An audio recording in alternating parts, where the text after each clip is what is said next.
ദൈവത്തിന് മഹത്വം. എൻ്റെ പേര് പാസ്റ്റർ ജോസഫ് ജോർജ്. 46 വർഷമായി തൃശ്ശൂരിൽ വന്ന് ഇന്ത്യൻ പെന്തക്കോസ്ത് ചർച്ച് കോഡിൻ്റെ ഒരു ശുശ്രൂഷകനായി ഞാൻ തുടരുന്നു. 1 വർഷത്തിന് മുമ്പേ മുതലേ കർത്താവിൻ്റെ വരവ്, ഇസ്രായേലിൻ്റെ ചരിത്രം ഓഡിയോയിലൂടെ ക്ലാസ് എടുത്തുകൊണ്ടിരിക്കുന്നു. അത് ഏകദേശം 254 ക്ലാസ് കഴിഞ്ഞു.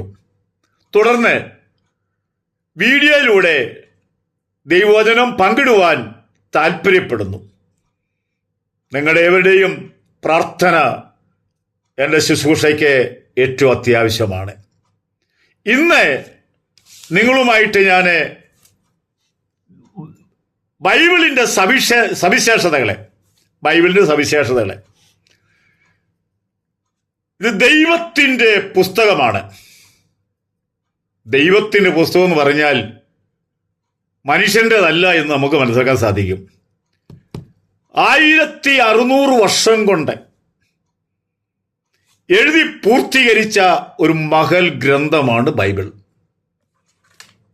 BC 1500 സീനായി മലയിൽ മോശയുടെ തൂലിക ദൈവത്തിൻ്റെ പരിശുദ്ധാത്മാവിനെ ചലിപ്പിച്ച് AD 100 യേശുവിൻ്റെ ശിഷ്യനായിരിക്കുന്ന യോഹന്നാൻ താൻ പത്മോസ് ദ്വീപിൽ ആയിരിക്കുമ്പോൾ അവിടെ വെച്ച് വെളിപ്പാട് പുസ്തകം എന്ന ഗ്രന്ഥം പൂർത്തീകരിച്ചു. അങ്ങനെ 66 പുസ്തകങ്ങൾ അടങ്ങിയതായ ഒരു മഹൽ ഗ്രന്ഥമാണ് സത്യവേദ പുസ്തകം. എന്താണ് സത്യവേദ പുസ്തകം എന്ന് പറയുന്നത്? ഇതിനകത്ത് സത്യം മാത്രമേ ഉള്ളൂ. സത്യമല്ലാതെ ഒരു വ്യാജ വാക്കില്ല. ലോകത്തിൽ ആർക്കും ഇത് വ്യാജമാണെന്ന് പറഞ്ഞ് കണ്ടുപിടിക്കുവാൻ അവസരം ഇല്ല. കാരണം സത്യ ബൈബിൾ. 42 പേരാണ് എഴുതിയത്. 42 പേര്. ലോകത്തിൻ്റെ ആ കാലയളവിൽ 3 ഭൂഖണ്ഡങ്ങളിൽ 12 രാജ്യത്തിൽ ഇത്രയും വർഷം കൊണ്ട് എഴുതി പൂർത്തീകരിക്കുക എന്ന് പറഞ്ഞാൽ അതിനകത്ത് ഒരുപാട് പാകപ്പഴകൾ വരേണ്ടതല്ലേ? പല രാജ്യത്തിൻ്റെയും സവിശേഷത തമ്മിൽ വ്യത്യാസമുണ്ട്. പല രാജ്യത്തിൻ്റെ സംസ്കാരം വ്യത്യാസമുണ്ട്. വർഷങ്ങൾ കഴിയുമ്പോൾ പഴയതിന് ഒരുപാട് വിലയില്ലാതായി തീരുമല്ലോ.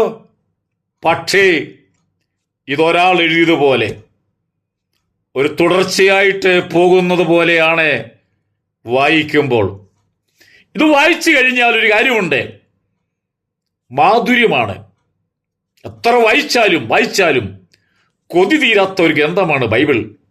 വായിക്കും തോറും അതിൻ്റെ ആഴവും അതിൻ്റെ പ്രത്യാശയും നമുക്ക് നൽകുന്നതാണ്. ഇത് ലോകത്തിലെ ബൈബിൾ അടിക്കാൻ വേണ്ടി ആദ്യമായി അച്ചടി ഗ്രന്ഥമുണ്ടാക്കിയത് ബൈബിളിന് വേണ്ടിയാണ്. ബൈബിളാണ് ആദ്യമായിട്ട് അച്ചടി ഗ്രന്ഥം അതിനുവേണ്ടി തയ്യാറാക്കി പ്രസിൽ നിന്നും പുറത്തു വന്നത് ആദ്യം ബൈബിളായിരുന്നു. ആയിരക്കണക്കിന് ഭാഷയിൽ ഈ പുസ്തകം ഭാഷാന്തരം ചെയ്ത് ലോകത്തിൻ്റെ എല്ലാ ഭൂഖണ്ഡങ്ങളിലും ഈ ബൈബിൾ എത്തിച്ചു കഴിഞ്ഞു. എത്തിക്കാൻ സ്ഥലമുണ്ടോ ഇല്ലയോ എന്ന് അറിയേല. ഈ ബൈബിളിൻ്റെ എതിരാളികൾ ഒത്തിരി പേരുണ്ടായിട്ടുണ്ട്. അവരെല്ലാവരും രൂപാന്തരപ്പെട്ടില്ലെങ്കിലും എതിരാളികളെ രൂപാന്തരപ്പെടുത്തതാണ് ഈ വിശുദ്ധ ബൈബിൾ എന്ന കാര്യം കൂടെ ഓർപ്പിച്ചുകൊള്ളുന്നു. നിരീശ്വരന്മാരുടെയും യുക്തിവാദികളെയും മുട്ടുകുത്തിച്ച ഒരു പുസ്തകമാണ് ഈ ബൈബിൾ. നിരീശ്വരനൊന്നും ദൈവമില്ലെന്ന് തെളിയിക്കാൻ പറ്റിയല്ലേ ബൈബിൾ വായിച്ചു കഴിഞ്ഞാൽ? ബൈബിൾ പഠിക്കാത്തതുകൊണ്ടും വായിക്കാത്തതുകൊണ്ടൊക്കെയാണ് വിളിച്ചു പറയുന്നത്. ആദ്യം അച്ചന്തൽ കാലുകുത്തിയതായ പ്രിയപ്പെട്ടവരുടെ മാറോട് ചേർത്തണച്ച് ബൈബിൾ അവിടെ കൊണ്ടുചെന്നു. ഒരു പുസ്തകം വിടർത്തി 19-ാമത്തെ സങ്കീർത്തനം അവിടെ ഉറക്കെ വായിച്ചു. ഏറ്റവും അധികം അഗ്നിക്കിരയായ ഗ്രന്ഥമാണ്. ഇതിനെ ചുട്ടുകരിച്ചാലൊന്നും ഇത് നിന്നുപോയില്ല. കാരണം സ്വർഗത്തിൽ എന്നേക്കും സ്ഥിരമായിരിക്കുന്നതാണ് ബൈബിള്. ഒത്തിരി എത്ര എന്നൊക്കെ പറയാൻ പറ്റിയ കത്തിച്ച് ചാമ്പലാക്കിയിട്ടുണ്ട്. അതുകൊണ്ടൊന്നും ഇത് നശിക്കയില്ല. കോടിക്കണക്കിന് മനുഷ്യരെ രൂപാന്തരത്തിലേക്ക് കൊണ്ടുവന്നതാണ് ഈ പുസ്തകം. കോടിക്കണക്കിന് ആളുകൾ രൂപാന്തരത്തിലേക്ക് അനേകരെ സ്വാധീനിച്ച പുസ്തകമാണ്. ആത്മഹത്യ ചെയ്യാൻ പോയവനും കൊലപാതകം ചെയ്യാൻ പോയവനും ലോകത്തിന് സകല മ്ലേച്ഛതയ്ക്ക് പോയ ഒത്തിരി ആളുകൾ ഈ വചനം കേട്ട് മനസ്സാന്തരപ്പെട്ടിട്ടുണ്ട്. സ്പർജൻ എന്ന് പറഞ്ഞ വലിയൊരു പ്രാസംഗികൻ ഒരു വാക്യത്തിന്റെ ഒരു ഭാഗം മാത്രം വഴിയിൽ വെച്ച് കിട്ടി.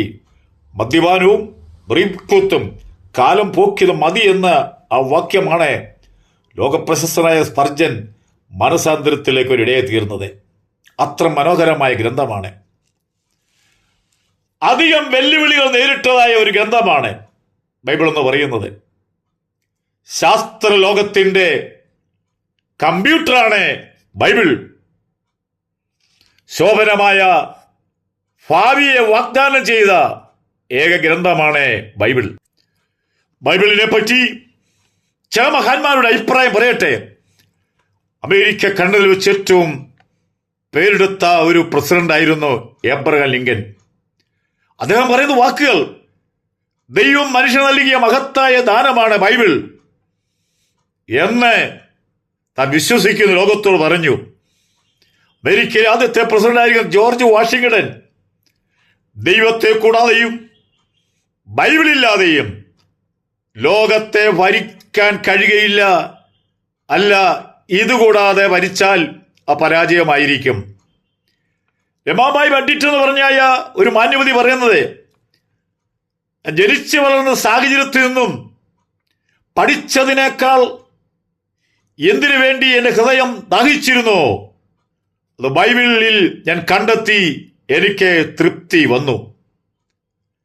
ആഫ്രിക്ക വനാന്തരങ്ങളിൽ പോയി സുവിശേഷം അറിയിച്ച ഡേവിഡ് ലിവിൻസന്റെ വാക്കുകൾ, ഞാനായിരിക്കുന്ന മുഴുവൻ അവസ്ഥയ്ക്കും ക്രിസ്തുവിനോടും അവിടുത്തെ വിശുദ്ധ വചനത്തോടും ഞാൻ കടപ്പെട്ടവനാണ്. എന്നെ കേൾക്കുന്ന പ്രിയപ്പെട്ടവരെ, എന്നെ രൂപാന്തരപ്പെടുത്തിയത് ബൈബിളാണ്.